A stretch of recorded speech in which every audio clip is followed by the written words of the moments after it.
김호령이라는 이름이 다시 한번 FA 시장의 판도를 흔들 수 있을까? 현재 그의 연봉은 2억 5천만 원 수준이다. 하지만 시즌이 종료되는 시점, 그는 자유계약 선수 자격을 얻게 된다. 질문은 단순하지만 무게는 결코 가볍지 않다. 중견수 수비력만 놓고 보면 리그 최정상급으로 평가받는 선수. 그러나 공격력은 오랫동안 의문부호가 따라다녔던 자원이다. 그렇다면 각 구단은 이런 김호령에게 과연 어느 정도의 가치를 매길 것인가? 그리고 더 중요한 문제는 기아 구단의 선택이다. 이 선수를 그대로 놓아줘도 괜찮은 상황인가? 6월 26일 잠실 두산전은 그의 존재감을 다시 한번 각인시킨 경기였다. 팀은 2대3으로 패배했지만 결과와 별개로 김호령의 수비는 경기 흐름 속에서 또렷하게 남았다. 패배 속에서도 빛나는 장면들이 이어졌다. 3회 말 유승민이 때린 장타성 타구를 등 뒤로 쫓아가 끝내 잡아냈다. 이어 김민석의 우중간으로 향하는 타구 역시 지원했다. 4회 말에는 윤준호의 좌중간으로 빠질 뻔한 타구까지 처리해냈다. 단순한 아웃 하나가 아니라 사실상 안타 2개에서 3개를 지워버린 수비였다.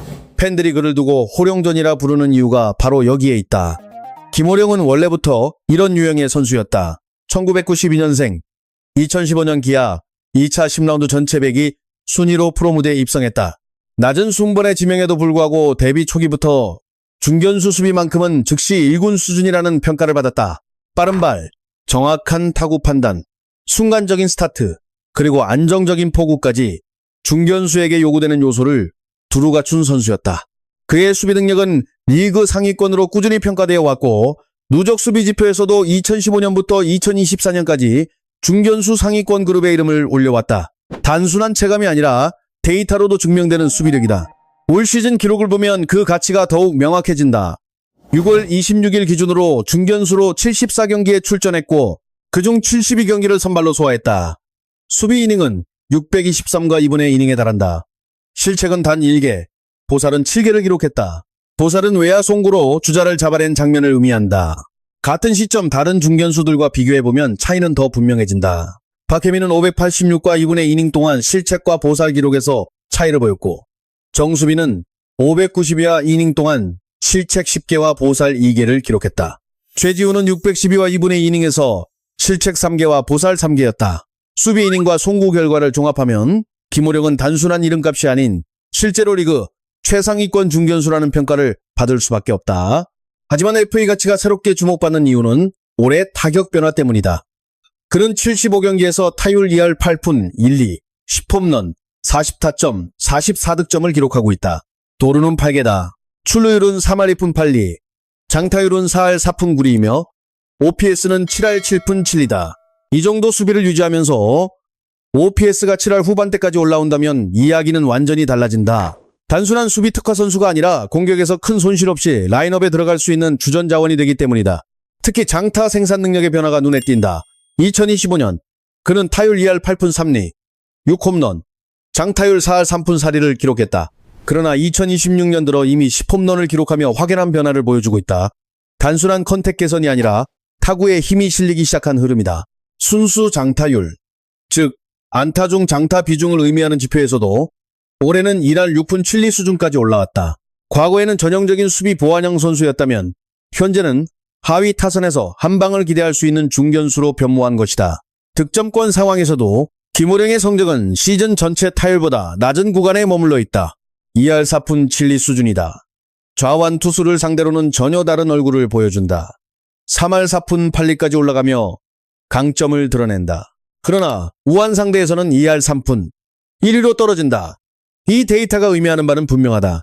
김호령은 아직 완성된 타자가 아니다. 힘있는 스윙과 장타 능력은 확실히 늘었지만 스트라이크 존 관리와 헛스윙 억제는 여전히 해결되지 않은 과제로 남아있다. 스카우트 시점에서 100점 기준으로 나누면 평가가 더 선명해진다. 파워는 72점이다. 30홈런급 거포는 아니지만 중견수 포지션에서 두 자릿수 홈런을 이미 기록했고 장타율 4할 4사푼 9리 수준까지 올라와 중장거리 타자로 분류된다. 컨택 능력은 58점에 그친다. 타율 2할 8푼 1리 정도의 결과 자체는 나쁘지 않지만 삼진이 많고 볼넷 생산이 적다는 점이 발목을 잡는다. 주력과 주루 능력은 76점으로 평가된다. 도루 8개, 성공률은 66.7%다. 숫자만 보면 압도적인 수준은 아니지만 넓은 수비 범위와 주루 센스를 고려하면 충분히 경쟁력 있는 툴이다. 수비는 단연 95점이다. 김호령의 FA 가치를 떠받치는 핵심 축이다. 송구 능력은 82점으로 평가된다. 리그 최고 외야수라고 단정하긴 어렵지만 보살 7개가 보여주듯 주자를 묶어두는 힘은 확실하다. 타 구단 외야수들과 비교하면 위치가 더욱 분명해진다. 박혜민은 타율 2할 8푼 5리, 7할 2푼, 도루 22개를 기록한다. 출루 안정성과 주루에서는 박혜미가 앞선다. 하지만 장타와 홈런 생산력에서는 김호령이 더 높은 위치에 있다. 정수빈은 타율 2할 7푼 8리, OPS 7할 5푼 1리, 도루 13개다. 이 선수는 볼넷과 삼진 관리에서는 김호령보다 안정적이다. 반면 김호령은 홈런 10개를 바탕으로 공격 폭발력에서 우위를 점한다. 최지훈은 타율 2할 3 1위, OPS 7할 5 수준으로 현재 기준 생산력에서 김호령보다 앞선 흐름을 보인다. 반대로 공격형 외야수들과 비교하면 격차도 존재한다. 박건우는 OPS 8할 4푼 4리 수준이고 엘레디아는 8할 6리, 카메론은 8할 3푼 4리다. 이들은 타선 중심에서 확실한 공격력을 책임지는 유형이다. 김지찬은 홈런은 없지만 출루율 4할 1위로 테이블 세터 역할에서 높은 가치를 가진다. 김호령은 이들과 같은 공격 구조로 평가받는 선수가 아니다. 결국 그의 본질은 다르다. 공격형 코너 외야수처럼 평가받는 것이 아니라 중견수 수비 프리미엄 위에 평균 이상의 공격력이 더해진 유형이다. 그래서 FA 시장에서의 가격 설정도 냉정해야 한다. 나성범의 6년 150억 원, 손아섭의 두 번째 FA 계약 4년 64억 원, 최은성의 6년 90억 원 같은 계약은 중심 타자 기준이다. 김호령의 직접 비교고는 이 라인이 아니다. 박혜미와 정수비 쪽이 더 적절하다. 박혜미는 LG 이적 당시 4년 60억 원 계약을 받았고 이후 수비와 주루, 내구성을 계속 증명해 추가 계약까지 이어졌다.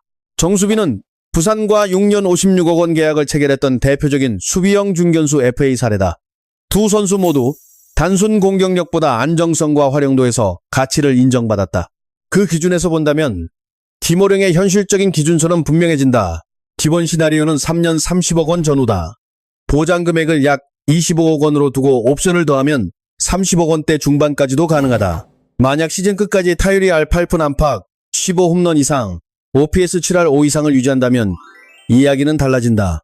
여기에 외야 보강이 필요한 팀이 2곳 이상 경쟁에 들어간다면 3년 플러스 1년 구조로 40억 원대 초반까지도 열릴 수 있다. 하지만 4년 50억 원 이상은 또 다른 조건이 필요하다. 박혜민급 내구성, 그리고 안정적인 출루 능력이 동시에 증명돼야 가능한 영역이다. 1순위로 거론되는 팀은 결국 기아다.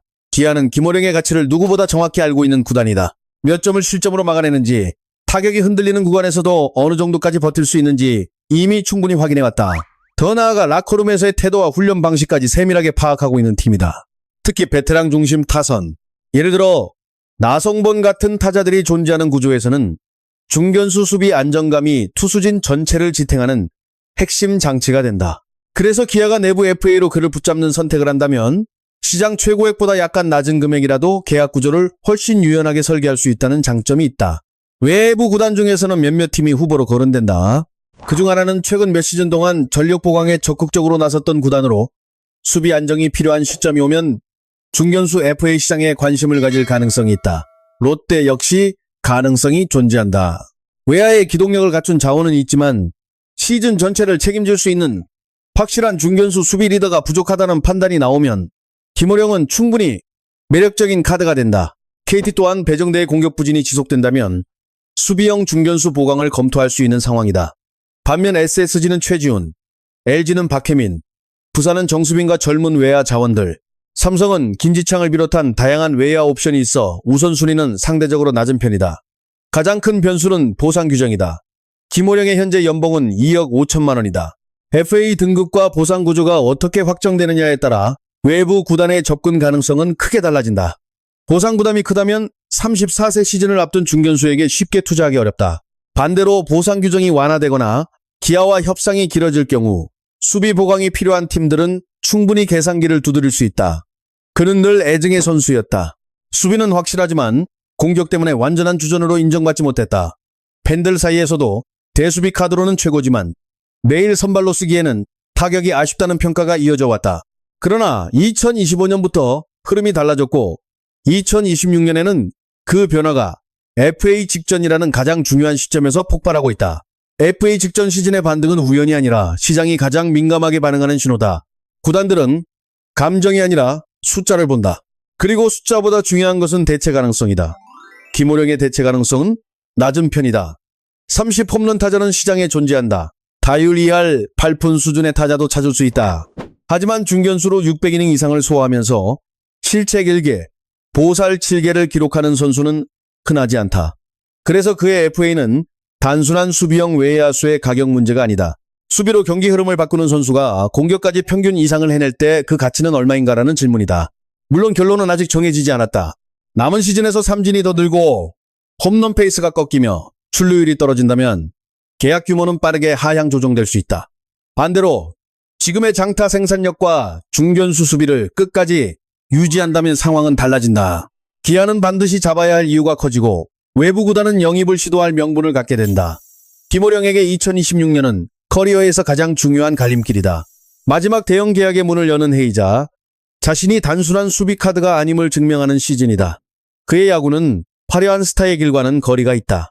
드래프트 하위 순발에서 시작해 수비 하나로 살아남았고 이제는 방망이까지 시장의 언어로 바꾸려는 과정에 있다. 그래서 올해 FA 시장에서 그의 이름은 조용하지만 결코 가볍지 않다. 중견수 한 명이 외야의 빈 공간을 지우고 투수의 실점을 줄이며 구단의 겨울 계획표까지 바꿀 수 있다는 것을 보여주고 있기 때문이다. 이 이야기는 아직 끝나지 않았다. 끝까지 지켜봐야 할 시즌이다.